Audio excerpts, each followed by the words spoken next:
Saudara-saudariku, umat Allah yang terberkati, salam jumpa. Lama tidak berjumpa kita. Semoga kita semua dalam keadaan terberkati, penuh sukacita, dan tetap semangat di dalam hidup dan perjuangan kita. Kita kembali untuk mendengarkan sabda Tuhan, mencoba untuk merenungkannya. Semoga kita mendapat inspirasi dari sabda Tuhan itu. Kita siapkan hati, kita mendengarkan sabda Tuhan.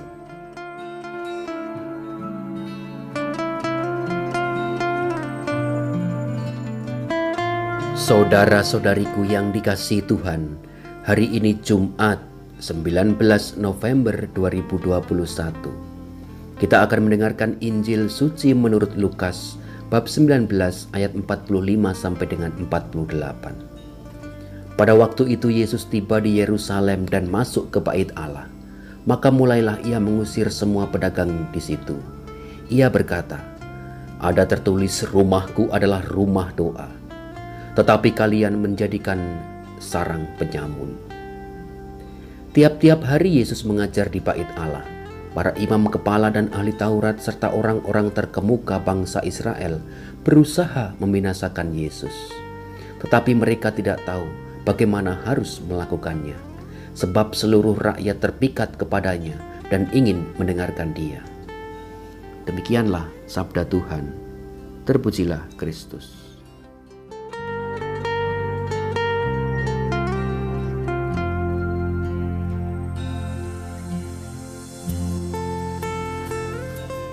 Saudara-saudariku yang dikasihi Tuhan, Injil hari ini dengan tegas dan singkat berbicara, mengisahkan di mana Yesus sedang marah.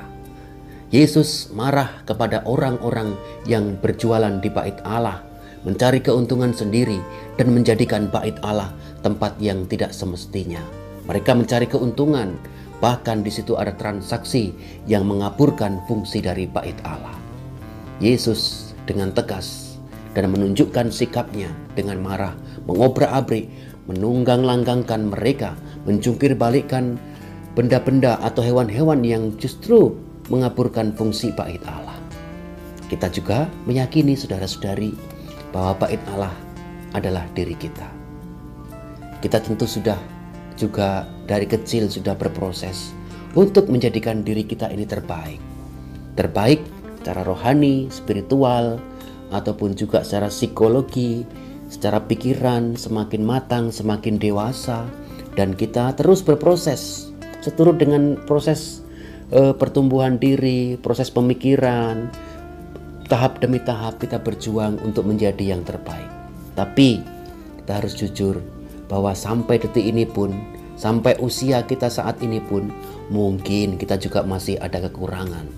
Mungkin semakin kita bertambah usia, belum tentu kita juga semakin bijaksana di dalam menjadikan diri kita sesuai dengan fungsinya. Pertama, kita diciptakan oleh Allah secara istimewa dan luar biasa. Dan sungguh kita lebih dari makhluk-makhluk yang lain. Memiliki pikiran, hati, dan perasaan. Sehingga kita bisa merasakan kasih Allah. Kita juga tentu harus menyadari dan belajar terus-menerus. Bahkan bila perlu itu mari kita catat diri kita. Oh, Didik itu seperti ini. Kebaikanku apa? Kelemahan-kelemahanku apa?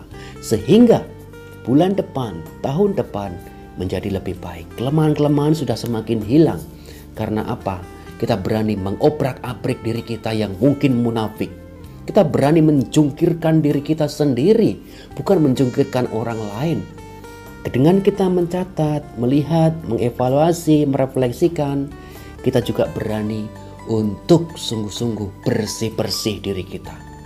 Buat apa menutupi diri kita, kelemahan kita, kebobrokan kita dengan orang lain, padahal Sang Pencipta kita tahu.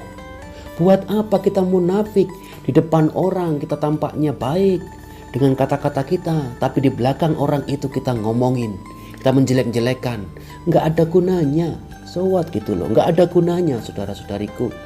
Maka lebih baik kita mungkin berani seperti Yesus, berani untuk bongkar diri kita yang sebenarnya mungkin bobrok. Berani bersih-bersih hati kita yang mungkin selama ini terpenuhi dengan hal duniawi. Kita juga berani untuk menyapu, membersihkan diri kita agar semakin baik, semakin layak, semakin hari kita semakin sungguh-sungguh menjadi bait Allah yang hidup. Sehingga kita sungguh-sungguh, Tuhan itu ketika bersemayam, diam dalam diri kita, apa yang keluar dari diri kita juga akan terwujud. Kata-kata kita semakin juga menunjukkan kasih.